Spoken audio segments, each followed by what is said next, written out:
मोदी सरकार की अमृत योजना तोड़ रही राजस्थान में दम। जी हां, खबर चलने के बाद हरकत में आई भजनलाल सरकार।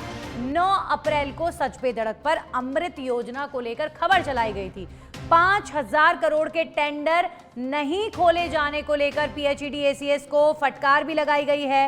मुख्यमंत्री की मौजूदगी में सीएस सुधांशु पंत ने एसीएस भास्कर सावंत को फटकार लगाई है। तो सच बेधड़क ने खुलासा किया और सरकार अलर्ट हो गई। सीएस ने कहा कि 3 साल पिछली सरकार ने बर्बाद किए और अब 1 साल से आप लिए बैठे हो, जबकि मार्च 2026 में इसकी अवधि हो जाएगी समाप्त और पैसा हो जाएगा लैप्स। खोले गए टेंडर में न्यूनतम दर आई फलौदी शहर की पेयजल योजना के लिए। इसमें 17 करोड़ का टेंडर और दर प्राप्त हुई 15% नीचे। अन्य टेंडरों में दरें ऊंची आई हैं। तो सच बेधड़क ने खबर में बताया था कि जो आशंका है वो सही साबित हुई है। कई टेंडरों में जिनमें यादव कंस्ट्रक्शन कंपनी शामिल है उसकी दरें बीएसआर से काफी ऊपर हैं। आज वित्त समिति ने फलौदी का टेंडर अनुमोदित किया और अब भजनलाल सरकार के सामने एक बड़ी चुनौती है। फलौदी के केवल 17 करोड़ के टेंडर में दरें बीएसआर से 15% नीचे हैं। तो पीएचईडी विभाग कैसे करेगा अनुमोदित? 100 से 200 करोड़ की एक योजनाओं की ऊंची दरें बनी हुई हैं लगातार। और ऐसे में उदाहरण के लिए आप समझिए कि जो काम फलौदी में 10 रुपए में हो रहा वो जयपुर यानी शहर में उसका 15 रुपए कैसे दे सकते हैं, जबकि बड़े टेंडर में दरें फलौदी से भी होनी चाहिए थी कम। सूत्रों के मुताबिक टेंडर में ऊंची दरों को जस्टिफाई करने के लिए अधिकारियों पर दबाव बनाने की सूचना प्राप्त हो रही है। पीएचईडी के गलियारों में चर्चा है कि मंत्री कन्हैयालाल चौधरी और मनीष बेनीवाल डाल रहे अधिकारियों पर अनैतिक दबाव। पूर्ववर्ती गहलोत सरकार में 10 लाख की रिश्वत लेते धरे गए थे वर्तमान चीफ इंजीनियर मनीष बेनीवाल। जलदाय मंत्री कन्हैयालाल के चहेते हैं मनीष बेनीवाल। और अब बड़ा सवाल ये है कि क्या ये जानकारी सीएम भजनलाल शर्मा और सीएस सुधांशु पंत को है, क्योंकि अमृत योजना से जुड़ी है शहरी जनता की प्यास। तो मोदी सरकार ने 5000 करोड़ का बजट दिया है इस योजना के लिए, इस उम्मीद के साथ कि 150 से अधिक शहरवासियों को पानी मिल पाए। आप देखिए राजस्थान की स्थिति ऑलरेडी पानी के मामले में कितनी खराब है, लेकिन सरकारें किसी की भी हों, पानी को लेकर सजगता दिखाई नहीं जा रही है। राजस्थान में जारी इस टेंडर खेल में मोदी सरकार की योजना पर एक बार फिर से पानी फिरता हुआ नजर आ रहा है।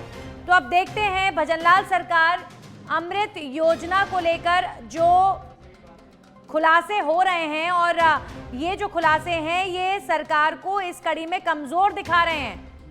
हमारे साथ हमारे सहयोगी विवेक श्रीवास्तव जुड़ चुके हैं, सीधा उन्हीं का रुख करते हैं। विवेक, एक बार फिर से आप समझाइए कि किस तरीके से अमृत योजना में जो भजनलाल सरकार है या उनके जो मंत्री हैं उनकी कमजोरी सामने आ रही है। और एक बड़ा गंभीर मन में सवाल उठ रहा है विवेक कि पानी राजस्थान का सबसे ज्यादा महत्वपूर्ण मुद्दा है और हर सरकार में पानी को लेकर इस तरीके की लापरवाही, इस तरीके की अनियमितता नहीं होनी चाहिए। कम से कम इस सरकार से हमें उम्मीद नहीं है।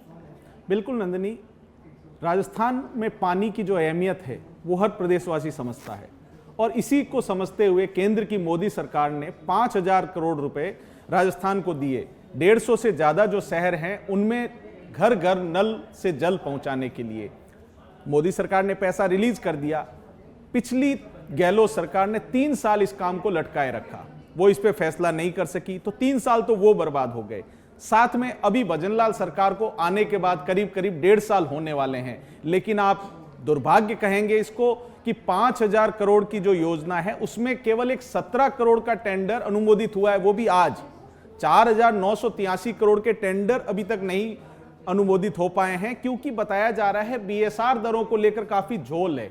और मंत्री की भूमिका जिसको लेकर हमने पहले भी खबर चलाई थी, तो उसके बाद जब बैठक हुई तो उसमें चीफ सेक्रेटरी सुधांशु पंत ने खुद एसीएस भास्कर सावंत को फटकार लगाई और कहा कि 3 साल तो पिछली सरकार ने बर्बाद कर दिए, 1 साल से आप लिए बैठे हो, 2026 मार्च में ये योजना समाप्त हो जाएगी और पैसा लैप्स हो जाएगा।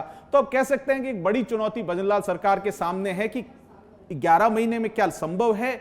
150 से ज्यादा शहरों में अभी टेंडर आपको अनुमोदित करने हैं, उसके बाद में काम शुरू होगा, तो मुझे नहीं लगता ये काम समय पे पूरा हो पाएगा। विवेक, यहाँ पर सबसे ज्यादा हैरानी की बात यह है कि मुख्यमंत्री चाह रहे हैं कि काम हो, सीएस चाह रहे हैं कि काम हो, जब प्रदेश का नेतृत्व चाह रहा है तो ये डिपार्टमेंट लेवल पर ऐसी क्या लापरवाही या क्यों ऐसी लापरवाही बरती जा रही है, ये तो बेहद गंभीर है। जब सीएम और सीएस दोनों तैयार हैं, अगर कोई पेचीदगी होगी तो जाहिर तौर पर वो सपोर्ट भी इनको नेतृत्व से मिलेगा, फिर क्यों इस तरीके की लापरवाही बरती जा रही है? इसमें कोई झोल नजर आ रहा है क्या आपको? आप सीधा सा देखिए नंदिनी, जब बीजेपी विपक्ष में थी तो भ्रष्टाचार को लेकर सवाल उठाती थी, लेकिन आज मनीष बेनीवाल जो चीफ इंजीनियर शहरी हैं, वो वही मनीष बेनीवाल हैं जो 10 लाख की रिश्वत लेते पिछली गहलोत सरकार में धरे गए थे। वो आज सरकार का चीफ इंजीनियर हैं, चेहरा हैं। तो आप अंदाजा लगा सकते हैं कि क्या हो रहा है। आरोप पिछली सरकार पे जरूर लगाए थे बीजेपी ने, लेकिन बीजेपी को जनता ये भी देख रही है कि आने के बाद बीजेपी क्या कर रही है। जी, अभी फिलहाल विवेक इस बात को आपसे हम समझना चाहेंगे कि ये जो अमृत योजना है, गहलोत सरकार के दौरान में केंद्र सरकार ने 5,000 करोड़ रुपया इस योजना के लिए दिया था। उस दौरान काम नहीं हुआ, वो चली गई सरकार। अब ये सरकार आई है तो वो जो पैसा है उसको यूटिलाइज किया जाना बाकी है अभी, यानी पैसों की कोई कमी नहीं है, ये मानकर चलें वो पैसा तो अभी यूटिलाइज किया जाना बाकी है। बिल्कुल। फिर टेंडर देने में क्या क्या अपना हित देख रहे हैं कुछ लोग, इस वजह से टेंडर नहीं दिए जा रहे, क्या बात क्या है? बिल्कुल, जो देखिए कल राजस्थान ने देखा महेश जोशी की जैसे गिरफ्तारी हुई है, क्या था? टेंडर ही तो थे। तो वही वापस एक बार फिर से नजर आ रहा है।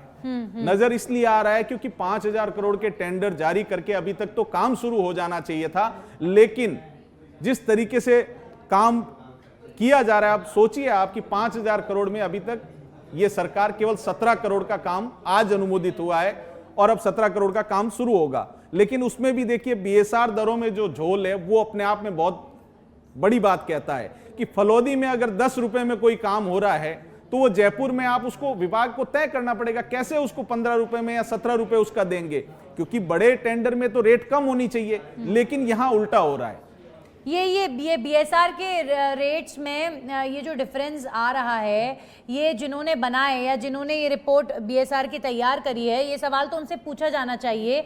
देखिए कम से कम ये बोलते हैं ना कि दूध का झला छाछ भी फूक फूक कर पीता है, तो प्रदेश की जनता कम से कम पानी के मसले पर तो चाहेगी।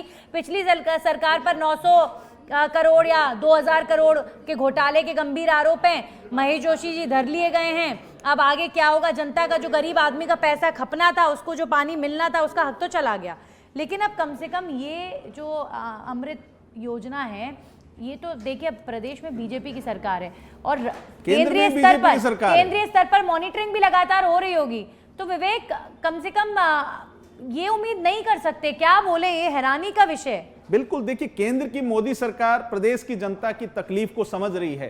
पानी मूलभूत आवश्यकता है, उसके लिए केंद्र की मोदी सरकार जो कर सकती है वो बेहतरीन कर रही है। 5,000 करोड़ रुपए दिए हैं राजस्थान को कि राजस्थान के 150 से ज्यादा जो शहर हैं वहां के शहरवासियों को पीने का शुद्ध पानी मिले, लेकिन क्रियान्वयन करना ये जिम्मेदारी राजस्थान की भजनलाल सरकार की है। और भजनलाल सरकार अभी तक क्रियान्वयन के मामले में कितना कर पाई है ये आपके सामने। नहीं तो जो मंत्री कन्हैयालाल चौधरी हैं, क्या उनकी तरफ से जब आपने ये खबर उठाई तो जाहिर तौर पर जब मुख्यमंत्री जी तक खबर पहुंची है और उसके बाद फटकार लगी है जो एसीएस हैं जलदाय विभाग के उनकी, तो उसके बाद क्या रिएक्शन आ रहा है? क्या कोई सवाल जवाब मंत्री जी से आपका हुआ इस विषय पर? नंदिनी, सवाल यही बड़ा है कि जो चीज पीएचडी के गलियारों में चर्चाएं आम है कि अनैतिक दबाव बनाने के प्रयास किया जा रहा है, जो सोर्सेज का कहना है कि अधिकारियों पे ये दबाव बनाया जा रहा है, ये सूचना चीफ मिनिस्टर ऑफिस तक या चीफ सेक्रेटरी ऑफिस तक पहुंच रही है या नहीं, या उनको जानकारी है या नहीं, ये बड़ा सवाल है।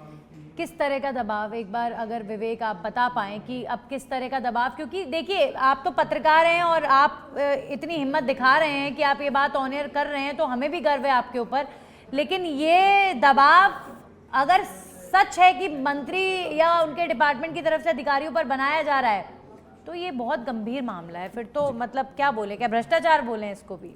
अब क्या बोले, भ्रष्टाचार कहें या क्या कहें, लेकिन हमने तो सवाल उठाया है कि 5,000 करोड़ जो केंद्र की मोदी सरकार ने भेजे हैं उसे खर्च क्यों नहीं किया जा रहा है? उन 150 शहरवासियों की इसमें क्या गलती है? उन्हें तो पानी मिलना चाहिए समय से। मार्च 2026 तक इस योजना का पैसा खर्च होना है और समय केवल 11 महीने बचे हैं। मतलब 11 महीने में विवेक का ये तो पॉसिबल आप कह रहे हैं कि प्रैक्टिकली नहीं है कि आप सारे जो 5,000 करोड़ के टेंडर हैं वो 11 महीने में आप दे देंगे। 11 महीने बाद वो जो पैसा आया है वो लैप्स हो जाएगा। अब 11 महीने में सरकार करेगी क्या, समझ से परे है। ये जिम्मेदारी मंत्री कन्हैयालाल चौधरी जी के ऊपर है, लेकिन कोई रिएक्शन भी उनकी तरफ से नहीं आ रहा है इस विषय पर। विवेक, नहीं, इन मामलों में देखिए बोलते नहीं है, इन मामलों में मंत्री अधिकारी बोलते नहीं है। ये खबरें अक्सर फाइलों में दब के रह जाती हैं, लेकिन एक संजीदा पत्रकार होने के नाते और एक संजीदा चैनल होने के नाते आम जनता की बात सच बेधड़क लगातार उठा रहा है। और ये जो खबर है वो सीधी आम जनता से जुड़ी है, उन 150 शहरों से जो लोग हैं, जो लोग पानी से, आप भी देखते होंगे नंदिनी, आए दिन खबर आती है, आप रोज देख रही हैं कि कभी सिरोही में पानी की प्यास से लोग तड़प रहे हैं, तो कभी बाड़मेर में, तो कभी सीकर में, तो कभी चूरू में। तो अगर केंद्र की मोदी सरकार इसको समझ रही है, वो पैसा समय पे दे रही है, तो फिर आखिर कमी कहां है, क्रियान्वयन क्यों नहीं हो पा रहा है? कमी तो देखिए पिछली सरकार में तो अगर हम पूछेंगे तो कमी तो वहां पर नजर आ गई सबको, किस तरीके से भ्रष्टाचार हुआ। और अब ये बड़ा चिंता का विषय है कि यहाँ पर भी अमृत योजना के तहत जो पानी शहरवासियों को मिलना है उसमें कैसी लापरवाही बढ़ती जा रही है, क्यों बढ़ती जा रही है, ये तो सरकार के नेतृत्व को पूछना चाहिए, संज्ञान में लिया जाना चाहिए। और विवेक, हम तो देखते हैं कि बीजेपी की सरकारों की मॉनिटरिंग तो दिल्ली से होती है, इनकी कार्यशैली की मॉनिटरिंग दिल्ली से होती है, तो कैसे इतना बड़ा अमृत योजना और उसके 5,000 करोड़ रुपए में गड़बड़ झाला ये कर सकते हैं, समझ से परे है। उम्मीद करें हम कि 11 महीने में हो जाएंगी चीजें, टेंडर दे दिए जाएंगे। दिल्ली को अब पूरी सूचना है और दिल्ली से इसकी मॉनिटरिंग हो रही है, और दिल्ली लगातार नजर बनाए हुए है कि कौन क्या कर रहा है। इसको लेके दिल्ली में भी जो केंद्रीय नेतृत्व है उनके पास पूरा फीडबैक जा रहा है कि कहां क्या हो रहा है। ये अगर किसी को लगता है कि राजस्थान की खबर दिल्ली तक नहीं है तो ये उनकी गलतफहमी है। कब होगा, क्या होगा, वो दिल्ली तय करेगी, लेकिन ये बड़ा मामला है और आम जनता से जुड़ा मामला है। मूलभूत सुविधा है पानी उपलब्ध कराना मोदी सरकार की, आपको पता होगा, सबसे बड़ी प्राथमिकता है। मोदी सरकार की सबसे पहली प्राथमिकता पानी थी, इसलिए उन्होंने जल शक्ति एक मंत्रालय बनाया 2019 में, जब सरकार में वापस रिपीट हुए मोदी सरकार। तो वो समझ रहे हैं, तो आखिर मुख्यमंत्री भजनलाल शर्मा तक ये सूचना नहीं है या सीएस सुधांशु पंत तक ये सूचना नहीं है कि 5,000 करोड़ के टेंडर में से अभी केवल 17 करोड़ के टेंडर अनुमोदित हुए हैं, 4,983 करोड़ के टेंडर अभी तक अनुमोदित नहीं हुए हैं, और उनमें बीएसआर से ज्यादा दरें 15%, कई जगह 17% आई है। क्या जांच होनी चाहिए विवेक? ये जो आप बीएसआर दरों की बात कर रहे हैं, क्या इन दरों की अब जांच होनी चाहिए? इस विषय पर जो प्रदेश का नेतृत्व है उनको जांच करनी चाहिए कि क्या इच्छा शक्ति क्या है जलदाय विभाग की, उनकी विल पावर पर अब जांच होनी चाहिए, ये सवाल जवाब होना चाहिए जेन्युइन। हम भी यही उम्मीद करेंगे। बहरहाल विवेक, का बहुत बड़ा मसला है ये, बहुत बड़ा मुद्दा है ये प्रदेश के लिए, क्योंकि हम कहते हैं राजस्थान में लगातार हम और आप चर्चा करते हैं कि 70% 80% एरिया डार्क जोन है। राजस्थान के लोगों का भविष्य पानी के मामले में बहुत खतरे में है। इस बात को मोदी सरकार समझ रही है और इसीलिए पानी के विषय में प्राथमिकता जब भी वो देते हैं तो राजस्थान को सबसे पहले प्रायोरिटी पे रखते हैं। लेकिन ये दुर्भाग्य है हमारे प्रदेश का कि हमारे प्रदेश की पानी की उन बूंदों को नेता पी जाते हैं या उनके कॉन्ट्रैक्टर पी जाते हैं, गड़बड़ झाला करते हैं, और लोग कई किलोमीटर तक अब भी सर पर मटका रखकर और दूर दूर तक रेगिस्तान इलाके में हम जाएंगे तो आज भी देखते हैं कि कितना पानी को लेके तड़प है लोगों में। बहुत मानवता का हनन करने वाला ये पानी का मुद्दा रहता है अगर इसमें भ्रष्टाचार होता है तो। अभी फिलहाल जल जीवन मिशन योजना के बाद हम चाहेंगे कि कम से कम अमृत योजना जो है वो भ्रष्टाचार से दूर रहे, लेकिन अब देखते हैं क्या होता है। विवेक, लगातार आप इस खबर पर नजर रखिएगा और आपसे हम बातचीत भी करते रहेंगे। फिलहाल आप जुड़े, बहुत बहुत शुक्रिया आपका हमारे साथ जुड़ने के लिए। जो डूब गए इस सूचना पर